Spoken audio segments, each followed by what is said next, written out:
And then finally, we also have a state budget argument that the federal government should just be providing more money for the states because unlike the federal government, states can't deficit spend. It's illegal for Georgia to spend more money than it makes every year, which means there are some years, remember when I said it was discretionary, where there's just not enough federal money there. A lot of people operate in that realm where they're like, federal government should just be providing a big old fat check to the states to help them manage stuff. The other areas that I mentioned, the Department of Labor, food, agriculture and nutrition, ROTC, those are giant big areas unto themselves.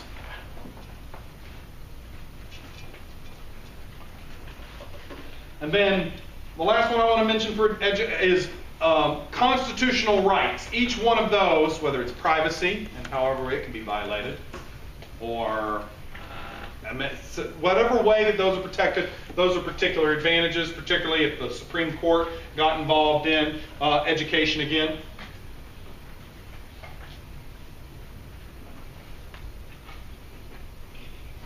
Other questions about any of those advantages, other ideas in terms of background that people wanted to throw out? You're going to have a more in-depth sort of like on the topic 45 minutes tomorrow morning, so I don't want to steal too much of that thunder. That was just to get your brain, your juices flowing in terms of like categories of ideas. Yes, ma'am?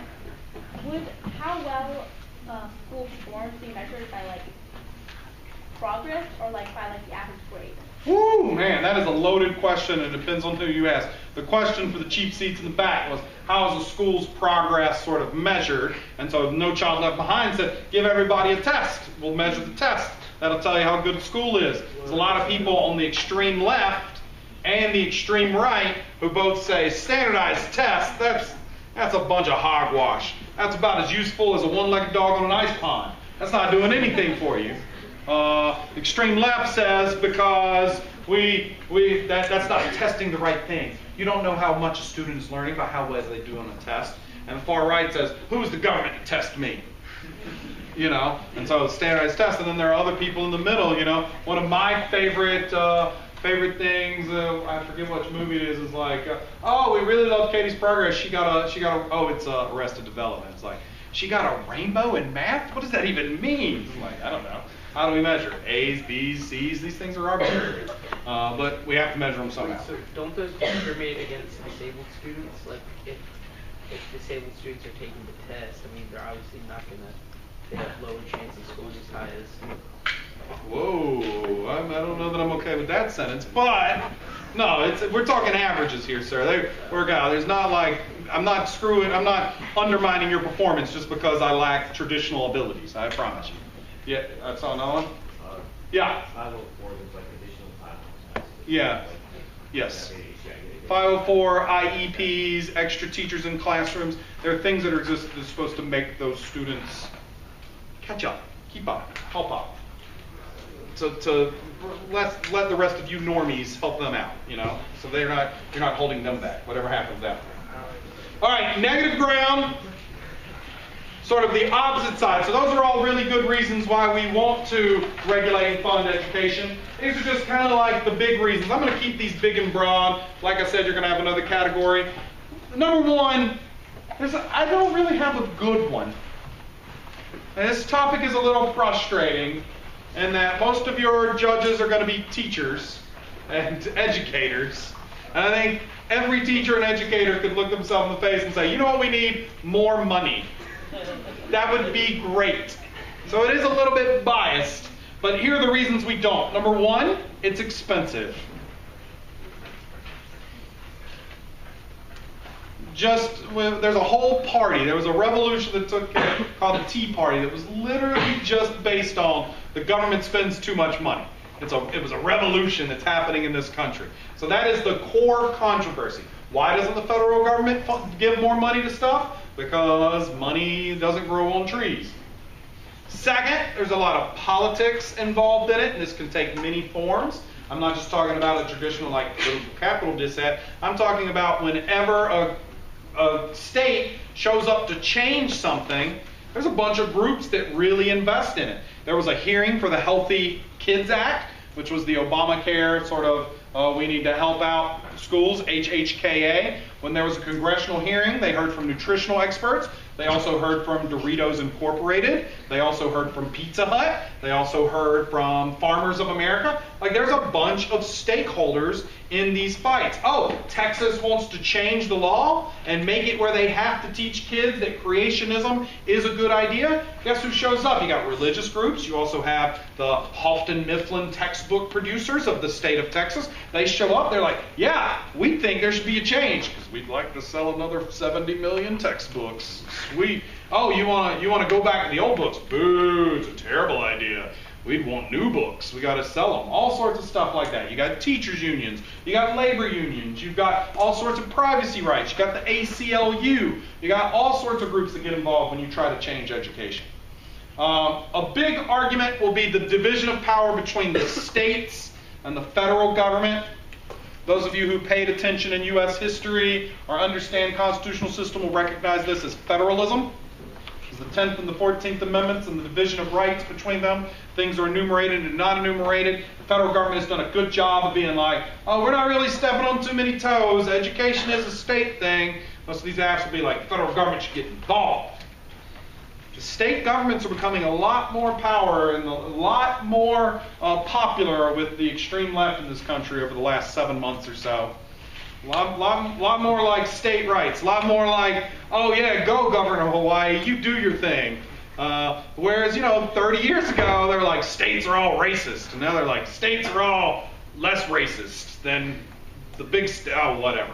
Lots of states and federalism arguments.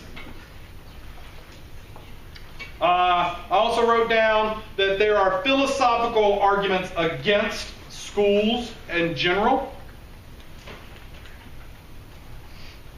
The banking model of education, very popular criticism, Friere, Brazilian philosopher. It's like the American school system just treats you like your little banks that just have to get a bunch of useless knowledge dumped in you and then expect you to spit it back out, and that's the only thing that they're doing. And it's not teaching you how to think. The principal at my daughter's elementary school was like, what does she say? She's like, schools are obsessed with teaching kids how to read. No. To learn to read, not to read to learn. And it's hard to teach people how to read to learn. And the education system has failed you in that regard. Teachers like, tonight, read chapter 3 of Romeo and Juliet. That's Act 3 of Romeo and Juliet. Did you do it? Here are 5 multiple choice questions. Can you answer them? Yes, you can. Good job. You have learned. Have you? So there's lots of just sort of philosophical, critiques of civil society in general. That maybe we've just gotten it all wrong and we need to go back and look at the system. And then another big negative argument is that the education system is often not the spot for social change that people think it is. That it is often a reflection of other stuff.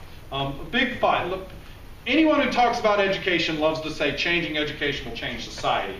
And the negative argument will be that that's just highfalutin, that education is often a reflection of the larger society. And that'll be for counter proposals, or maybe these apps aren't that big. Some app is the affirmative is going to be like, oh, we're going to need to make America more invested in mathematics again.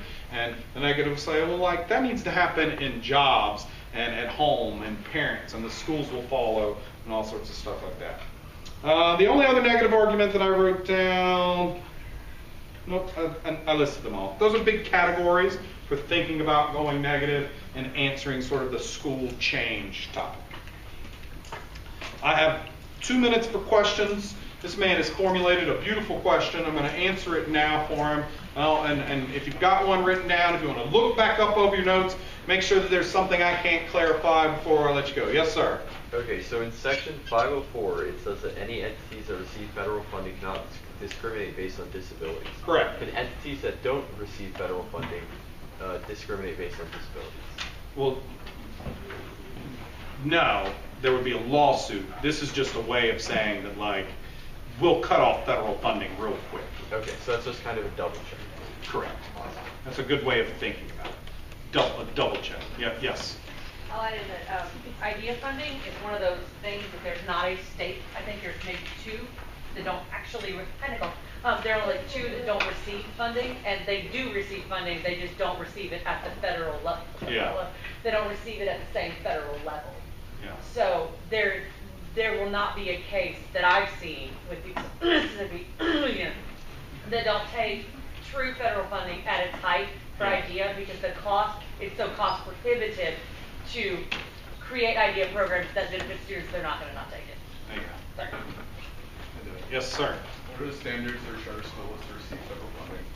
That would be set by local. I don't think that there is a federal charter requirement, because how much and what schools get money is entirely state. Now, I would assume that if a charter school were to apply for federal government, it would have to fall under any of those categories. So if you are a charter school that's set up in a particularly poor neighborhood, I'm sure you could apply for Title I funding to get some grants, that sort of stuff. If you are a charter school that signed up to take on a bunch of IDEA eligible students, you could probably get that. Whoa, a lot of noise, yes. What category do magnet schools fall under? Magnet schools are districts creating a particular pool of students in that district to get funding.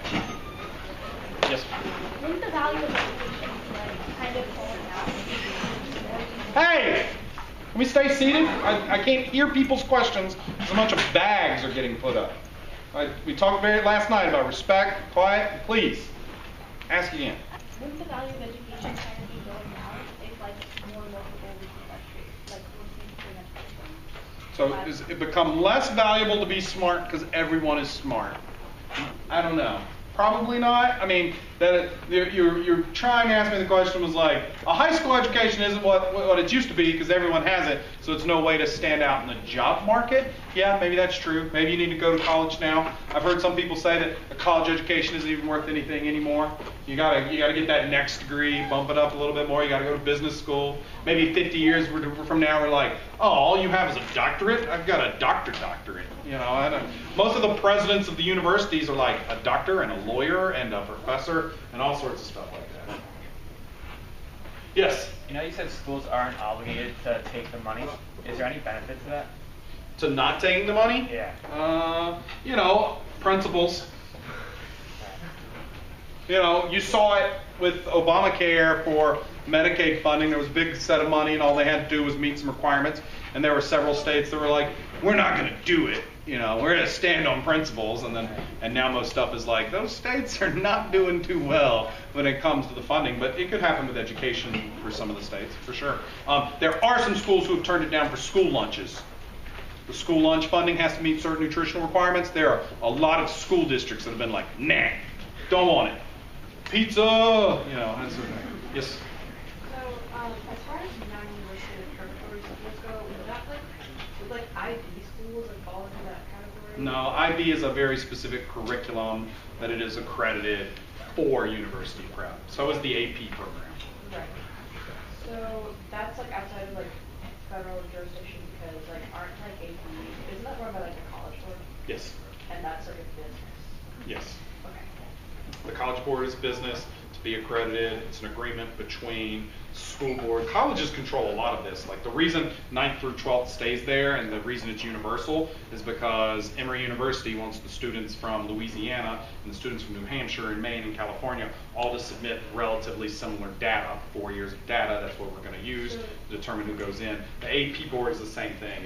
It's an agreed upon curriculum with the College Board that says that if you take this, our university will recognize it as well. So they're incentivizing this platform. Yeah, incentivizing, sort of universalizing an education standards.